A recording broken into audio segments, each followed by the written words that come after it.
అధిక పోషక విలువలు, ఔషధ గుణాలు కలిగిన ఆహార పంటగా బ్లాక్ రైస్, రెడ్ రైస్ ప్రాచుర్యం పొందుతున్నాయి.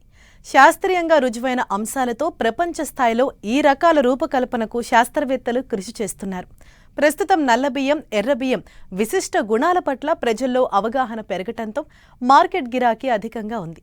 దీన్ని దృష్టిలో పెట్టుకుని రైతుల ఆదాయాన్ని మరింత పెంచాలనే ఉద్దేశంతో ఆంధ్రప్రదేశ్లోని బాపట్ల వరి పరిశోధనా స్థానంలో అనేక సంవత్సరాలుగా బ్లాక్, రెడ్ వరి రకాలపై శాస్త్రవేత్తలు పరిశోధన చేసి రూపొందించారు. రైతుల క్షేత్రాల్లో అధిక దిగుబడులు నమోదు చేస్తున్న ఈ రకాల గుణగణాల గురించి ఇప్పుడు తెలుసుకుందాం.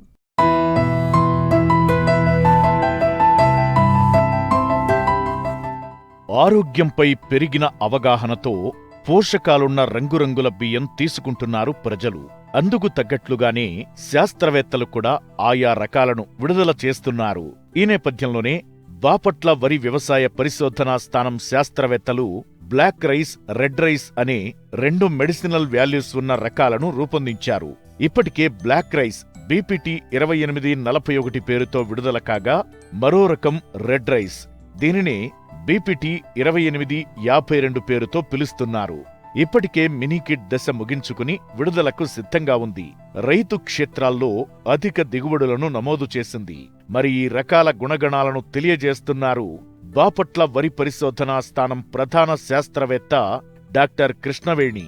బ్లాక్ రైస్ లో, రెడ్ రైస్ లో, ఈ రెండిట్లో కూడా మనకి పై పొర అనేది నలుపు రంగులో ఉంటదండి. ఈ నలుపు రంగులో ఉండటానికి కారణం ఏంటంటే ఆంతోసైనిన్ అనేటటువంటి ఒక పదార్థం ఉండటం వల్ల బ్లాక్ రైస్ లో ఆ నలుపు రంగు పొర ఏర్పడుతుంది. అదేవిధంగా ఎర్రవరిలో ప్రోయాంతోసైనిడిన్ అనేటటువంటి ఒక పదార్థం ఉండటం వలన ఎరుపు రంగు పొర అనేది ఏర్పడుతుంది. ఈ యాంతోసైనిన్స్ అనే వాటిల్లో మనకి ఎక్కువగా పాలిఫెనాల్స్ ఎక్కువగా ఉంటాయి. దానివల్ల ఏంటంటే మనకి యాంటీ ఆక్సిడెంట్ యాక్టివిటీ కూడా ఎక్కువ ఉంటుందండి. ఈ రంగుల బియ్యం ముఖ్యమైన ఉద్దేశం, రంగురంగుల ఫుడ్ ఏదైనా సరే, ఫుడ్ గా తీసుకునేటటువంటి ప్రతి ఆహార పదార్థంలో కూడా కలర్ ఉన్నప్పుడు యాంటీ ఆక్సిడెంట్ యాక్టివిటీ ఎక్కువగా ఉంటుంది. ఈ యాంటీ ఆక్సిడెంట్ యాక్టివిటీ ఎక్కువగా ఉన్నప్పుడు మనకేంటంటే మన శరీరంలో ఉత్పత్తి అయ్యేటటువంటి ఫ్రీ రాడికల్స్ ని ఇవి సమతుల్యం చేస్తాయి. దీనివల్ల మనకి అనేక దీర్ఘకాలిక రోగాలైనటువంటి గుండె జబ్బులు కానీ, క్యాన్సర్, మధుమేహాలు ఇవన్నీ కూడా చాలా వరకు తగ్గటానికి, రాకుండా ఉండటానికి అవకాశం ఉంటుంది. అదేవిధంగా మనకి చర్మ సంబంధిత రోగాలు, కంటికి సంబంధించినటువంటి కొన్ని రోగాలను కూడా నయం చేయటంలో మనకి ఈ యాంటీ ఆక్సిడెంట్లు ఎక్కువగా ఉపయోగపడుతుంటాయి. కాబట్టి వీటి మీద మనకి ఎక్కువగా ఈ ఆహారాన్ని తీసుకోవడానికి ప్రజలు ఉత్సాహం చూపిస్తున్నారు. అందుకని మనకి ఇప్పుడు ఆ లావు రకాలు, అదేవిధంగా తినడానికి కూడా అంత అనుకూలంగా లేనటువంటి రకాలు మనకి అందుబాటులో ఉన్నాయి. కాబట్టి మనం బీపీటీ 5204 సాంబా మసూరి లాంటి క్వాలిటీతో ఉండి ఈ రంగుల బియ్యం యొక్క రకాలని ఉత్పత్తి చేయాలి అనేటటువంటి, డెవలప్ చేయాలి అనేటటువంటి ఆశయంతో మనం ఈ బాపట్ల వ్యవసాయ పరిశోధన స్థానంలో మనం 2007-8 సంవత్సరం నుంచి కూడా పరిశోధన చేపట్టడం జరిగింది.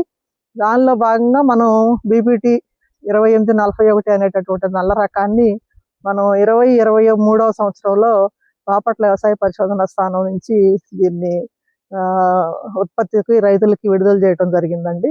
ఇది ముఖ్యంగా 130 నుంచి 135 రోజుల పంట కాలం కలిగి ఉంటుంది. అదేవిధంగా ఎక్కువ ఎత్తు పెరగదు, 110 సెంటీమీటర్ల హైట్ పెరిగి ఉంటుంది. తర్వాత ఇది చాలా సన్న బియ్యం, మనం 5204 లాగా చాలా సన్నగా ఉంటుంది. దీని అమైలోజ్ కంటెంట్ కూడా మనకి సాంబా మసూరి లాగా ఉండటం వల్ల అన్నం ఉడికించినప్పుడు మెత్తగా అయిపోకుండా పొడి పొడిలాడతా తినడానికి చాలా అనుకూలంగా ఉంటుంది. ప్రస్తుతానికి బీపీటీ 2858 అనేటటువంటి ఒక ఎర్ర రకాన్ని రైతుల క్షేత్రాల్లో 3 సంవత్సరాల మినీకిట్ దశని కూడా కంప్లీట్ చేయడం జరిగింది. మనకి ఫలితాలు ఆశాజనకంగా ఉన్నాయి. నవారాతో పోల్చినప్పుడు నవారా 10 బస్తాల దిగుబడి ఎకరానికి వచ్చినప్పుడు ఇది 25 నుంచి 30 బస్తాల దిగుబడిని నమోదు చేయడం జరిగింది. ఇది దాంతో పాటుగానే, దిగుబడితో పాటుగా ఈ నవారా కన్నా కానీ ఇది అన్ని రకాలుగా పోషక విలువల్లో యాంటీ ఆక్సిడెంట్ యాక్టివిటీ కానీ, పొటాటో ఫినాల్ కంటెంట్ కానీ, ఐరన్, జింక్ కానీ, అదేవిధంగా ప్రోటీన్ కానీ అన్నీ కూడా నవారా కన్నా కానీ ఎక్కువగానే ఉన్నాయి. కానీ దానికన్నా ఏమాత్రం తక్కువగా లేదు. అదే ఒక్కటే కాకుండా మనం వేరే రకంగా వేరే చోట కూడా మనం దీన్ని పరీక్షించడం, బయట ల్యాబ్స్ లో కూడా పరీక్ష చేయడం జరిగింది. దానిలో కూడా నవారాతో పాటుగా మనకి అన్ని రకాల పోషక విలువలను కూడా ఇది నమోదు చేయడం జరిగింది. కాబట్టి అంతేకాకుండా దిగుబడి పరంగా కూడా ఎక్కువగా ఉంది, క్వాలిటీ పరంగా బాగుంది. చాలా సన్న గింజ కాబట్టి ఇది తినడానికి కూడా చాలా అనుకూలంగా ఉంది.